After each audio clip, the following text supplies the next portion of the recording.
Hello friends, उम्मीद करती हूँ बिल्कुल ठीक ठाक होंगे आप लोग और मैं भी यहाँ पे बिल्कुल ठीक हूँ।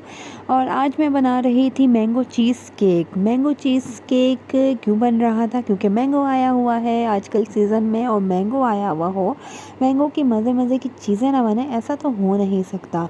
और बस आप लोग मेरा ये केक जो मैं बना रही हूँ ये लोग ये देखें। इसके साथ साथ मैं आप लोगों के साथ लगाऊंगी कुछ गपशप। तो गपशप लगाते लगाते सबसे पहले जो है मैं अपनी प्यारी प्यारी मम्मीज़ को आज विश करूँगी हैप्पी फादर्स डे। और वो तमाम बहनें, वो तमाम मम्मीज़ जिनके फ़ादर इस दुनिया में हयात हैं, मेरी दुआ है दिल से कि अल्लाह उनको सेहत वाली लंबी ज़िंदगी दें, उनका साया हमेशा उनके औलादों के सर पे हमेशा कायम रहे, आमीन। और मेरे अम्मी अब्बू तो अब इस दुनिया में नहीं रहे, वो बस मेरी दुआओं में और मेरे ख्वाबों में ही रह गए हैं, मतलब कि मेरे ख्वाबों में ही बस आते हैं। इतना सा उनके साथ मेरा ताल्लुक़ रह गया है। और मैं अल्लाह का शुक्र अदा करती हूँ, अल्लाह का लाख लाख एहसान है, अल्लाह का शुक्र है कि अल्लाह ने ये मौका दिया है कि मैं उनको ख्वाबों में देख सकती हूँ। वरना बहुत सी औलादें ऐसी भी होती हैं कि उनके माँ बाप उनको ख्वाबों में नज़र नहीं आते। जब से अब्बू का इंतकाल हुआ है, मैं रेगुलरली उनको ख्वाब में देखती हूँ और हमेशा अच्छी ही हालत में देखती हूँ। मैं हैरान भी होती हूँ कि जब तक वो ज़िंदा थे कभी ख्वाबों में नहीं आए, और जैसे ही इंतकाल हुआ अब वो ख्वाबों में आते हैं। उसके अलावा जनाब ये कि हम लोग मिडिल क्लास फैमिली से ताल्लुक़ हमारा है, हमारे यहाँ कोई इन चीज़ों को मनाने का कोई ट्रेंड नहीं है। Father's Day, Mother's Day, Valentine Day तो बहुत भी गलत समझा जाता है।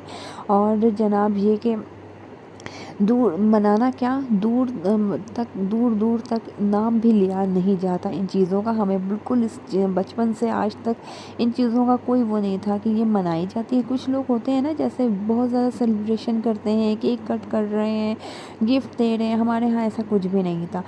मुझे एक बात मैं आप लोगों के साथ शेयर करूँगी कि पिछले साल इसी दिन, पिछले साल पता नहीं जैसे किसी ने अंदर से मुझे झंझोड़ा हो कि इतने साल 30 साल का एक टाइम पीरियड गुजार दिया है इस दुनिया में, और अपने माँ बाप को, अम्मी तो थी नहीं, और अपने अम्मा अब्बा को कभी हक नहीं किया, कभी प्यार नहीं किया।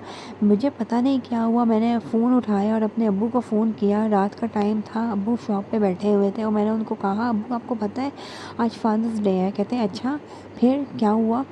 तो मैंने कहा नहीं कुछ नहीं हुआ।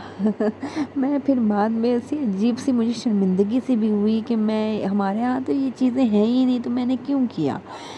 तो बस ये कि कहने का मकसद, बताने का मकसद सिर्फ ये है कि जनाब आज के दिन मुझे पिछले साल की उस दिन की वो बात याद आ रही थी कि शायद क्या यकीनन अल्लाह को तो पता होता है, अल्लाह ही तो अपने पास अपने बंदों को बुलाता है, तो अल्लाह को तो सब पता ही है।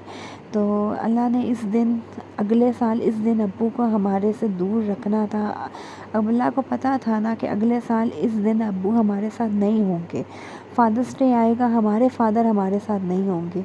तो शायद अल्लाह ने कहा कि 30 साल तो हमने कभी अब्बू को गले नहीं लगाया, कभी प्यार नहीं किया, कभी वो प्यार का इज़हार नहीं किया, तो चलो इस साल ये आखिरी साल है तो बस विश कर लो, प्यार का इज़हार कर दो। तो शायद इसलिए अल्लाह ने मौका दिया था। आज के दिन मैं ये बैठ के सोच रही हूँ और मेरा दिमाग चल रहा है कि वाकई अल्लाह ने मौका दिया था। हमें नहीं पता था कि अगले साल इस दिन जब फादर्स डे आएगा तो मेरे अब्बू मेरे साथ नहीं होंगे, मेरी अम्मी मेरे साथ नहीं होंगी जब मदर्स डे आएगा। बस यादें रह जाती हैं, बातें रह जाती हैं, बंदा चला जाता है, इतनी सी है ज़िंदगी और कुछ भी नहीं। यहाँ पर रात का टाइम था और आजकल रात को रोज़ाना, बल्कि रात को नहीं बल्कि दिन में 3 से 4 दफ़ा मैं ग्रीन टी पी रही हूँ। तो और इस ग्रीन टी में मैं बहुत सारी चीज़ें डालती हूँ, आप लोगों को नज़र भी आ रहा होगा, डेगची भर के ग्रीन टी बनाती हूँ। और ये थर्मस वाली जो है मेरे पास यहाँ पे बॉटल मौजूद है। तो बस मैं ये यहाँ पे स्ट्रेनर से छान कर इस बॉटल के अंदर जो है भर के रख लेती हूँ। कावा रात को बनाती हूँ और दिन में मैं 3 से 4 दफ़ा मतलब कि ये कावा मैं पीती हूँ। निहार मुँह पीऊँगी, रात को सोने से पहले पीऊँगी। तो बस दुआ करेंगे जिस मकसद से पी रही हूँ वो मकसद भी पूरा हो जाए। चलिए जनाब, इसी के साथ अपना बहुत ख्याल रखेंगे, दुआओं में याद रखेंगे। अल्लाह हाफिज़।